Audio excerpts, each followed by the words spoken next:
Çində yeni yayılan koronavirus ştamı pandemiyaya çevrilə bilər. Bu barədə elmi məqalə dərc olunub. Söhbət Merbekroviruslar adlanan koronavirus alt qrupundan gedir.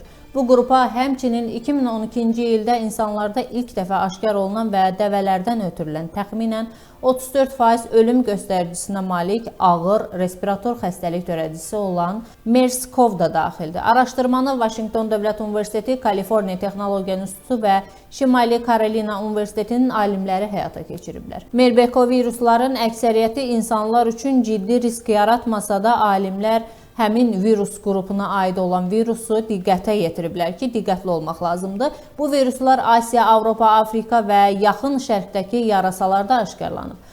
Maraqlısı odur ki, sözgedən virusun ştamlarından biri artıq yarasadan qunduzlara keçərək növlər arası ötürülmə siqnalı verib. Bu araşdırma zoonoz xəstəliklərinin, yəni heyvanlardan insana keçən virusların davamlı nəzarətdə saxlanılmasının və erkən xəbərdarlıqların əhəmiyyətini bir daha gündəmə gətirir.